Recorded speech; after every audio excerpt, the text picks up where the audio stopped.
n'y a pas de... Bonjour, vous allez bien? Thomas Sankara, capitaine de 35 ans. Président de la Haute-Volta, il a pris le pouvoir par un coup d'État le 4 août 1983.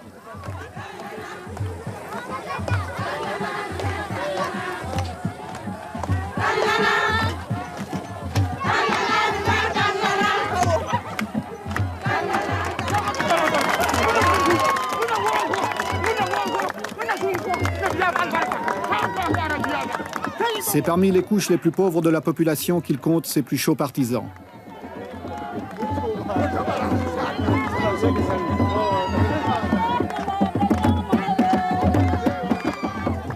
Malgré son jeune âge, son engagement politique n'est pas récent. En 1980, il est secrétaire d'État à l'information sous l'avant-dernier régime avant de démissionner. Puis participant au coup d'État du dernier président, le commandant médecin Jean-Baptiste Ouédraogo, il devient Premier ministre, est arrêté, libéré et fait le coup d'État. Sitôt au pouvoir, il veut galvaniser les foules en utilisant un langage où le slogan incantatoire tente de faire passer les mots d'ordre. Chacun doit se convaincre que c'est un changement révolutionnaire.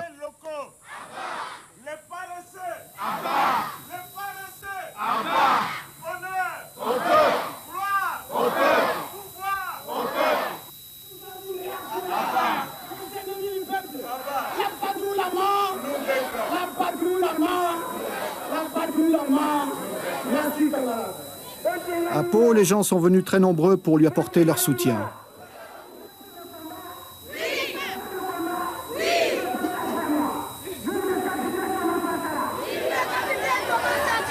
Camarades, il faut enterrer tous les ennemis du peuple.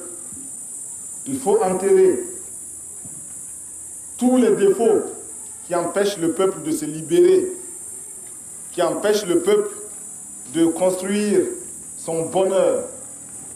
Si depuis 20 ans, chaque week-end, les femmes puisaient de l'eau comme elles le font, il y a longtemps que nous aurions rempli 20 barrages à Pau.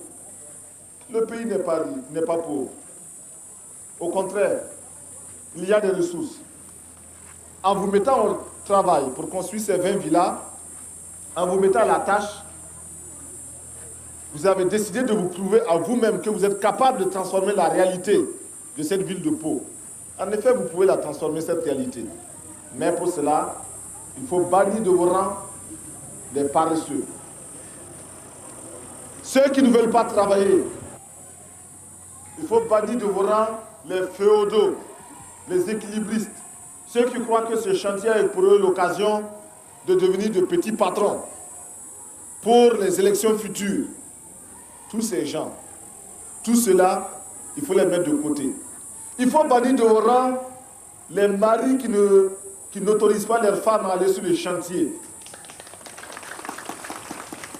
Camarades, les mauvais maris, les paresseux, les voleurs, les maris réactionnaires, les petits patrons, les grands patrons, les détourneurs de fonds, les voleurs,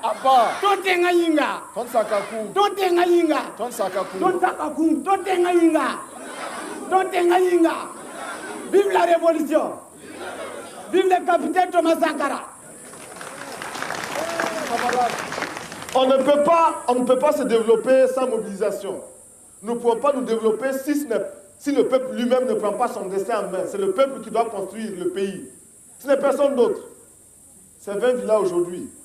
Demain, ça sera 20 écoles. Ça sera 20 dispensaires. Ça sera 20 maternités. Et chaque année, ce sera comme ça. Camarades, l'impérialisme, le colonialisme, le néocolonialisme, le fantocisme, les voleurs, les paresseux, les détourneurs, les magouilleurs. Chaque province doit construire en effet 20 maisons pour les fonctionnaires d'ici le 4 août, les loyers étant ensuite utilisés pour les biens d'équipement. Les briques sont faites par la population avec du banco et très peu de ciment. L'État, lui, fournit le matériel.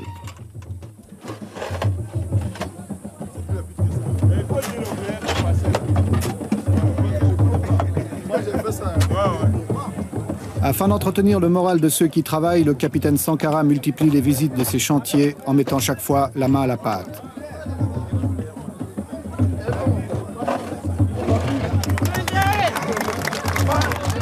Il aime à montrer l'exemple, il affectionne les gestes symboliques. Il est en train de se créer un personnage à la fois séducteur et menaçant. Son style, son souci du moindre détail, son attention à chaque chose, son engagement étonne et lui attire un certain nombre de sympathies.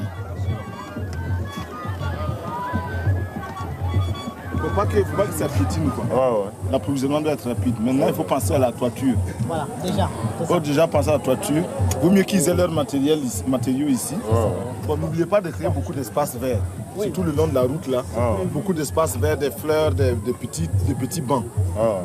Si vous êtes ici, faites des petits bancs en béton, là. Des bancs publics. À la tête des chantiers du 4 août, il a mis des gens considérés comme peu favorables à son régime. Ceux-ci sont ainsi mis à l'épreuve. C'est une dernière chance qui leur est offerte de s'intégrer. Le chef de chantier, c'est le camarade Traoré. C'est un ingénieur agronome, c'est ça, hein? Oui, c'est ça. Bon, alors un ingénieur agronome qui est mis sur ce chantier-là pour participer activement, concrètement à la révolution. Et pourquoi est-ce qu'on l'a choisi, lui? Mais comme la révolution n'exclut personne, mais donne à chacun la possibilité de se faire ou de se refaire, eh bien, lui est envoyé sur ce chantier-là. Mais voilà, il vit en parfaite harmonie avec le peuple militant de Pau, qui l'accepte, qui le suit et qui exécute ses mots d'ordre. Preuve qu'il intègre correctement la révolution et c'est effectivement un camarade. Monsieur le Président, est-ce que vous pensez que cet enthousiasme va durer longtemps? Aussi longtemps que les populations commencent à se convaincre et à percevoir qu'elles-mêmes peuvent transformer leur situation et peuvent améliorer leurs conditions. Au début, c'était des mots. Ce n'était que des mots et une adhésion euphorique. Le doute avait commencé à s'installer aujourd'hui. Il est évident que dans ce bâtiment-là, qui se construit petit à petit, grâce à l'engagement des populations, ce bâtiment-là est la preuve que la révolution apporte effectivement quelque chose de qualitatif. Merci. Pour surveiller et encadrer le chantier, un commissaire politique a été nommé. Il peut s'appuyer sur les CDR, Comité pour la défense de la Révolution, formés surtout de jeunes très actifs. Dès son accession au pouvoir, le capitaine Sankara a effrayé certains milieux qui le considèrent comme étant l'homme de Kadhafi, l'homme de la Libye. L'homme de la Libye, peut-être que la Libye a des hommes. En tout cas, il n'en a pas ici. Et en tout cas, ce n'est pas moi. Je suis au contraire un voltaïque qui connaît ses réalités, la misère de son peuple, et qui voit aussi comment ailleurs d'autres ont eu le courage de prendre leurs responsabilités. N'ont pas honte de dire que nous traitons avec Kadhafi, n'ont pas honte de dire qu'à certains moments, il nous a aidés à notre demande, et quand certaines de ces aides ne nous convenaient pas, nous le lui avons dit. Mais de là à dire que nous sommes influencés par Kadhafi, c'est absolument faux. Absolument faux parce que nous ne faisons pas ici ce que fait la Libye. D'abord, Lord Volta n'est pas la Libye. Ensuite, moi, je ne suis pas Kadhafi. Les voltaïques ne sont pas libyens. Cela est très important. Nos positions n'ont pas toujours plu. Mais nous voilà nous connaissons un dilemme. Soit taire nos positions que nous considérons comme vraies, donc taire la vérité. La vérité, c'est ce que chacun de nous a sa vérité, bien sûr. Nous n'avons pas la vérité absolue. Donc, consciemment mentir pour bénéficier des grâces de ceux qui peuvent nous aider ou de nos partenaires qui sont délicats et puissants. Ou alors leur dire la vérité dans la conviction, dans l'intime conviction que nous rendons service à notre peuple et à tout autre peuple. Aux Nations Unies, nous sommes membres du Conseil de sécurité des Nations Unies. Nous recevons aujourd'hui des pressions multiples, multiformes pour orienter nos votes, pour orienter nos prises de position aux Nations Unies. Pouvons-nous nous taire lorsque l'on agresse un pays parce qu'il est petit? Pouvons-nous nous taire lorsque l'on envahit un autre pays? Nous estimons que si nous sommes aux Nations Unies et au Conseil de sécurité, et si nous n'y sommes pas simplement pour compléter les effectifs et pour la foire, nous devons avoir le courage de dire au nom des peuples qui nous ont fait confiance, car il s'agit de vote, et la Haute-Volta a eu plus de 104 pays qui l'ont élu, nous devons représenter leurs intérêts. Et en particulier, ces pays non alignés qui ont massivement voté pour la Haute-Volta, nous devons quotidiennement, constamment, courageusement défendre les intérêts des non-alignés d'une manière particulière, mais d'une manière générale de tous les peuples qui s'indignent si nous ne voulons pas que le Conseil de sécurité des Nations Unies et les Nations Unies en général deviennent une caisse de résonance manipulée par quelques tambourinaires puissants, il nous faut, nous, membres, y exercer tout notre droit, même s'il est limité du fait que quelques-uns ont un veto qui est omniprésent. Nous avons donc des pressions. Mais malgré tout, une grande puissance comme la France, comme les États-Unis ou comme l'Union soviétique, s'ils décident de retirer une partie de l'aide qu'ils vous apportent actuellement, peut vous mettre dans de graves difficultés intérieures. Mais c'est vrai. C'est la raison pour laquelle nous sommes obligés de lutter contre l'impérialisme et ses manifestations. L'impérialisme, aujourd'hui, sait qu'il est très important, il est plus utile pour lui de nous dominer culturellement, beaucoup plus que militairement. La domination culturelle est la plus souple, la moins coûteuse, la plus efficace.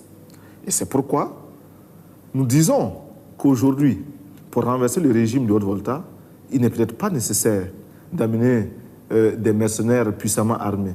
Il suffit simplement d'interdire l'importation du champagne ou du rouge à lèvres, je ne sais pas, ou des vernis à ongles. Cela suffit à nous renverser. Parce que la petite bourgeoisie aujourd'hui est convaincue qu'elle ne peut se passer de ces produits-là. Eh bien, il nous faut travailler à décoloniser les mentalités.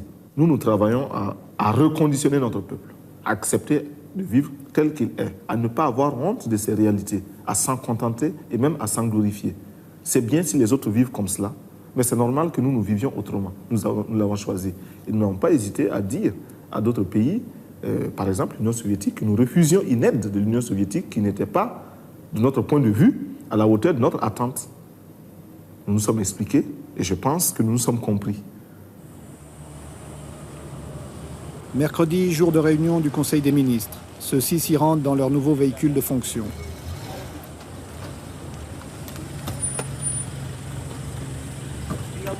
En effet, là aussi, pour montrer qu'on veut rompre avec d'anciennes habitudes, d'anciens privilèges, les Mercedes, symbole du pouvoir utilisé par les précédents régimes, ont été remplacés par des R5.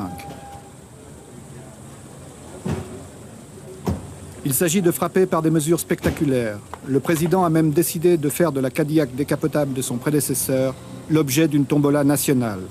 Ainsi, celui qui l'aura gagné pourra-t-il l'utiliser sans être soupçonné d'enrichissement illicite. Outre le capitaine Sankara, l'équipe gouvernementale est composée de militaires et de civils. Tous doivent avoir un engagement total et en particulier multiplier les contacts dans le pays.